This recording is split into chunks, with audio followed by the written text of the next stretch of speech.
오늘 우리에게 주시는 하나님 말씀은 베드로후서 2장 1절에서 11절 말씀입니다.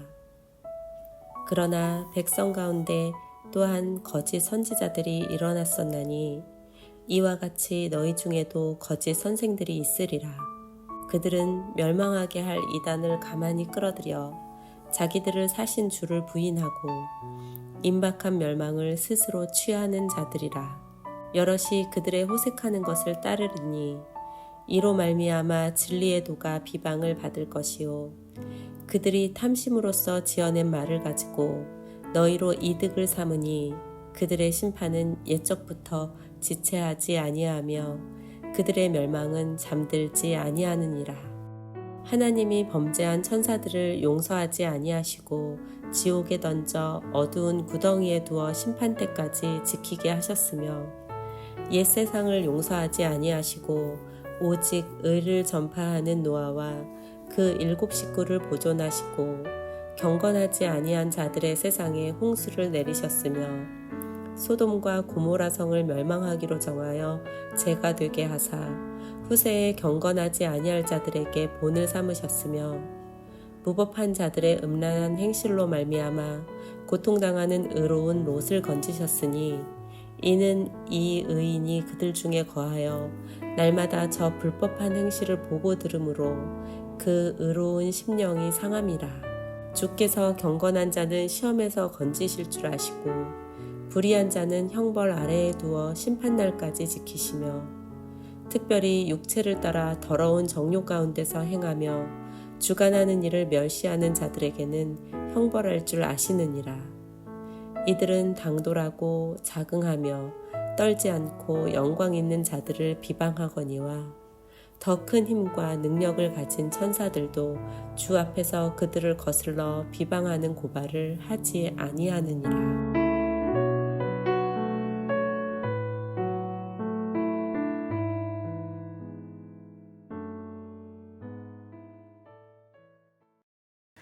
베드로후서는 베드로의 마지막 유언과도 같은 말씀입니다.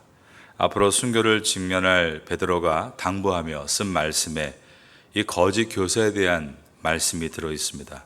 오늘 본문의 첫 절인 베드로후서 2장 1절입니다. 그러나 백성 가운데 또한 거짓 선지자들이 일어났었나니 이와 같이 너희 중에도 거짓 선생들이 있으리라. 그들은 멸망하게 할 이단을 가만히 끌어들여 자기들을 사신 주를 부인하고 임박한 멸망을 스스로 취하는 자들이라. 그러나 라고 시작을 하고 있습니다. 이것은 앞에 1장 16절부터 받고 있는 말씀입니다. 베드로서 1장 16절을 눈으로 보시면 우리 주 예수 그리스도의 능력과 강력하심을 너희에게 알게 한 것이 교묘히 만든 이야기를 따른 것이 아니요 우리는 그의 크신 위엄을 친히 본 자라. 베드로는 사도들의 가르침이 교묘히 만든 이야기가 아니다라고 했습니다. 변화산 사건에서 실제로 본 주님의 모습과 그 말씀을 그대로 증거했다라는 것입니다. 그런데 거짓 교사들의 특징은 무엇인가? 베드로서 2장 3절을 보겠습니다. 그들이 탐심으로써 지어낸 말을 가지고 너희로 이득을 삼으니 그들의 심판은 옛적에 지체하지 아니하며 그들의 멸망은 잠들지 아니하느니라. 사도의 증언은 교묘히 만든 이야기가 아니다라고 했습니다. 반면에 거짓 교사들의 말의 특징이 있는데 지어낸 말이다라고 한 것입니다. 우리는 성경에 대해서 사사로이 풀 수 없고 또 지어낼 수 없다는 것을 기억해야 합니다. 성경은 있는 그대로 전해야 되고 좀 딱딱하고 재미가 없더라도 지어내는 것보다 진리를 전하는 것이 더 중요함을 늘 기억하고 말씀에 충실해 나가야 하는 것입니다. 예수님도 이와 같은 거짓 교사에 대해서 굉장히 강하게 말씀을 하셨습니다. 감람산에서 하신 말씀이 마가복음 13장에 들어있는데 21절 이하에 이렇게 기록되어 있습니다. 그때 어떤 사람이 너에게 말하되 보라 그리스도가 여기 있다 보라 저기 있다 하여도 믿지 말라. 거짓 그리스도들과 거짓 선지자들이 일어나서 이적과 기사를 행하여 할 수만 있으면 택하신 자들을 미혹하려 하리라 라고 하셨습니다. 우리는 이적과 기사를 쫓는 것이 아니라 그리스도를 쫓는 사람들입니다. 그리스도를 쫓는다는 것은 그리스도께서 하신 말씀을 쫓는다라는 것입니다. 여러분 모두가 재미있는 것, 특이한 것, 이단에 빠지지 말고 딱딱하더라도 우리의 몸과 마음을 유익하게 하는, 영혼을 솟행케 하는 예수 그리스도의 말씀에 서시기를 예수님의 이름으로 축원합니다. 베드로가 1절에서 부인하고 라고 말하고 있습니다. 그들은 주를 부인한다. 그런데 이 헬라어 부인하다가 아르네오마이라는 단어입니다. 이것은 사실 베드로가 쓰기를 무척 거부할 수 있는 어려운 단어입니다. 왜냐하면 본인이 예수님을 부인했었기 때문입니다. 그리고 모든 사도들이 또 모든 크리스찬들이 베드로의 과거를 잘 알고 있기 때문에 참으로 쓰기 어려운 단어였습니다. 그러나 베드로는 이 단어를 사용합니다. 아르네오마이. 하지만 여기서 알아야 될 중요한 것이 있습니다. 참된 믿음의 사람의 부인함과 거짓 선지자들의 부인함의 차이입니다. 베드로는 부인한 것에 대해서 수치스러움을 아는 사람입니다. 예수님을 부인하는 것이 얼마나 부끄러운 일이었는가 수치를 아는 사람입니다. 그런데 이단의 특징은 그러한 거짓말에 대해서 수치스러움이 없습니다. 베드로는 다른 사람이 다 떠날지언정 나는 주를 버리지 않겠습니다 라고 했죠. 그러나 그것은 허언장담이었으나 거짓말은 아니었습니다. 그것은 자기를 너무 몰랐기 때문에 나왔던 말입니다. 그래서 그렇게 충동적으로 부인하고 도망칠 때 그는 부끄러움과 괴로움을 느끼고 회개했습니다. 그런데 거짓 교사들은 그러한 부끄러움이 없습니다. 회개도 없습니다. 오늘날도 많은 이단들이 하는 일을 보면 늘 거짓말과 사기와 속임과 방탕과, 그러나 그 모든 것에 대해서 그들은 부끄러움이 없다는 데 있습니다. 2절을 보겠습니다. 여럿이 그들의 호색하는 것을 따르리니 이로 말미암아 진리의 도가 비방을 받을 것이요. 호색한다 이 단어가 7절의 음란한 행실과 같은 단어입니다. 특별히 2절에서 복수로 기록이 되어 있습니다. 그러니까 호색하는 것들입니다. 음란이 여러 가지 형태로 나타나고 있다는 것을 말합니다. 그리고 이러한 음란한 이단의 행위를 많은 사람들이 따릅니다. 초대교회에 이러한 일이 벌어지고 있었던 것입니다. 2절에 보면 여럿이 그들의 호색하는 것을 따르리니 라고 되어 있습니다. 가장 위험한 이단들이 가장 많은 추종자를 두고 있다라는 것은 결코 이상한 일이 아니다. 모든 오류는 욕망의 친구이기 때문이다 라는 말이 있습니다. 여러분, 우리가 볼 때는 이단들이 저렇게 사람들을 많이 모을 때 이상하게 느껴집니다. 그런데 왜 가능합니까? 오류는 욕망의 친구이기 때문입니다. 사람의 욕망을 살살 긁어서 충분히 얼마든지 모을 수 있다는 것입니다.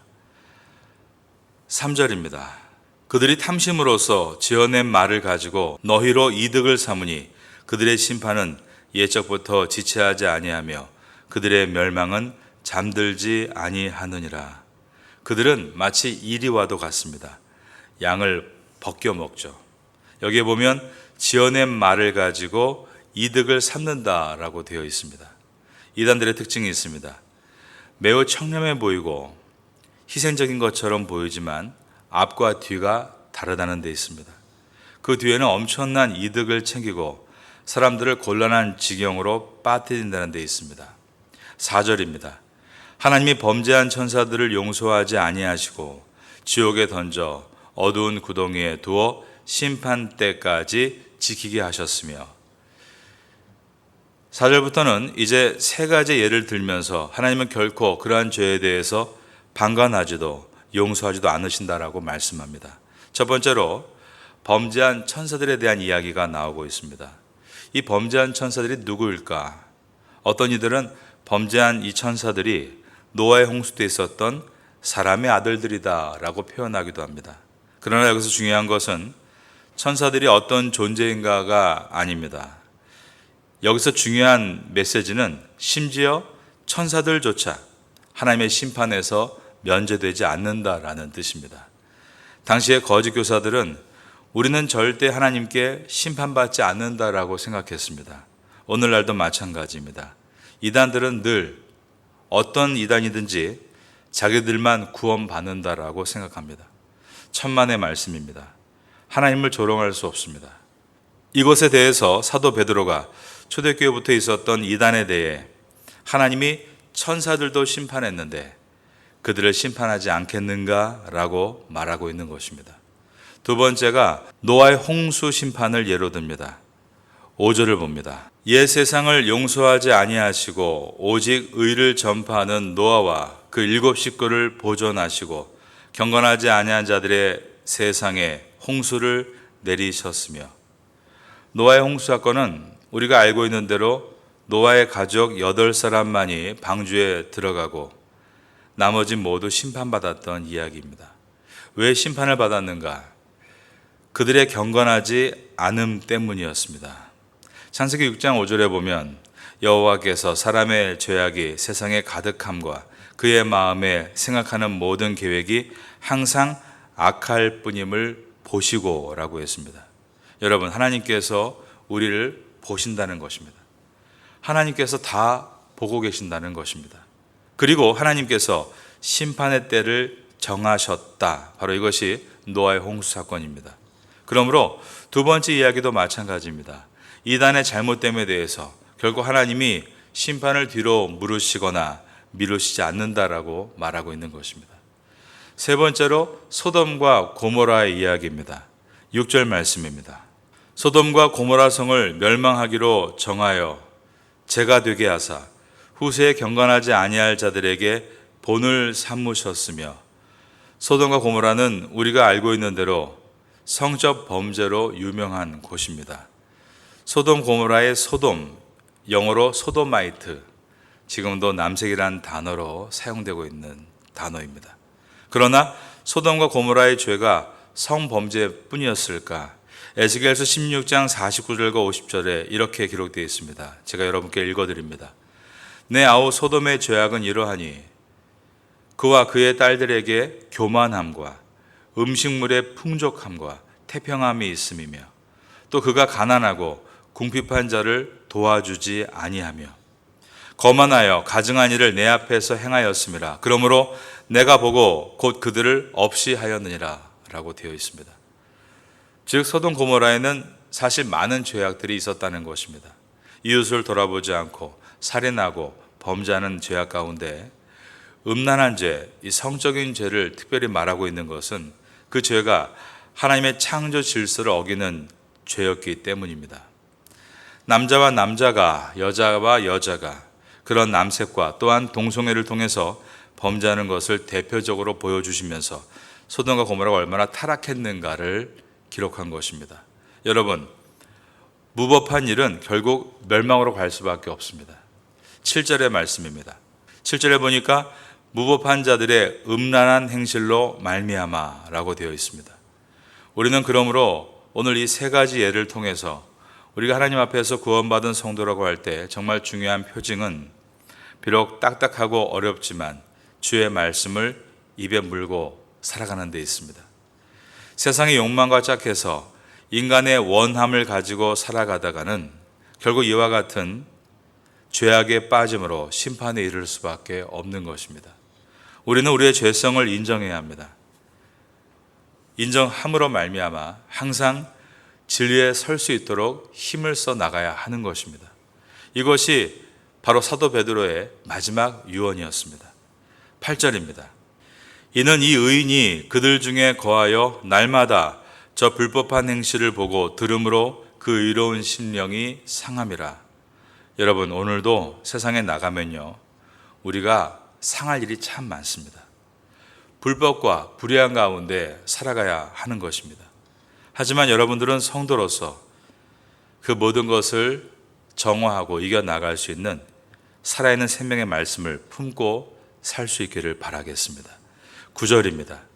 주께서 경건한 자는 시험에서 건지실 줄 아시고 불의한 자는 형벌 아래에 두어 심판날까지 지키시며, 특별히 육체를 따라 더러운 정욕 가운데서 행하며 주관하는 일을 멸시하는 자들에게는 형벌할 줄 아시느니라.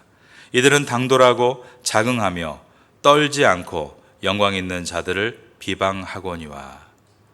11절입니다. 더 큰 힘과 능력을 가진 천사들도 주 앞에서 그들을 거슬러 비방하는 고발을 하지 아니하느니라. 11절에 더 큰 힘과 능력을 가진 천사들도 주 앞에서 그들을 거슬러 비방하는 고발을 하지 아니하느니라 라고 되어 있습니다. 왜 그렇습니까? 10절 말씀과 같이 그들은 이미 형벌을 받을 준비를 하고 있는 것이기 때문입니다. 세상의 많은 이단들은 당돌하고 자긍하며 하나님을 두려워하지 않습니다. 그러나 베드로와 같은 믿음의 사람은 주님을 딱 한 번만 부인한 것으로도 평생을 괴로워하며 나의 삶에 그러한 것이 없기 위해 힘써 나아갑니다. 우리는 모두가 죄를 짓는 것에 익숙하지 않고 오히려 죄를 짓는 것이 참 이상하다라고 생각하는 거룩한 성도가 된 사람들입니다. 그러한 성도는 결코 길을 잃지 않고 이단에 빠지지 않습니다. 그러나 인간의 욕망을 따라 나아가다 보면 오류와 인간의 욕망이 하나로 가기 때문에 결국 이단에 빠지고 부끄러운 줄을 모르고 심판을 받게 되는 것입니다. 오늘 우리가 이 아침 가운데 베드로의 마지막 유언을 들었습니다. 그의 부탁은 생명의 말씀을 붙들고 살아가라는 것입니다. 생명의 말씀이 아닌 자기들의 방식으로 말하고 있는 이단의 가르침에 많은 사람들이 빠지고 있을 때 이 베드로의 권면을 통해 초대교회는 결국 이단과의 싸움에서 승리했고 진리를 지켜나가며 오늘까지 이르를 수 있었습니다. 그러나 기독교 역사를 보면 그러한 이단의 도전은 계속되었고 지금도 계속되고 있습니다. 우리 기독교, 개신교를 프로테스탄트라고 하죠. 이 뜻은 개혁입니다. 하나님 말씀 앞에, 변하지 않는 진리의 말씀 앞에 나를 계속 개혁해 나가는 것이 살아있는 믿음입니다. 오늘도 생명의 말씀을 붙들고 이 아침에 기도하는 가운데 나의 잘못 때문에 말씀을 끼워 맞추려고 정당화시키는 것이 아니라 변하지 않는 진리의 말씀에 내가 잘못된 것이 무엇이 있는가를 돌아보고 지혜와 은혜를 구하는 가운데 다시 회복되어서 세상으로 출발할 수 있게 되기를 마지막으로 예수님의 이름으로 축원합니다.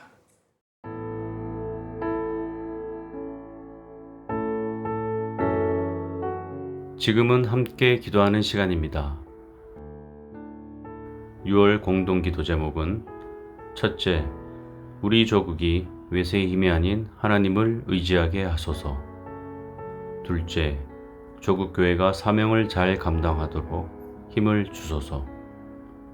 셋째, 태국교회가 부흥할 수 있도록 역사하소서. 넷째, 세계 한인 목회자 디아스포라 포럼을 은혜 가운데 잘 마치게 하소서. 말씀을 붙잡고 기도하는 귀한 시간 되시기를 소망합니다.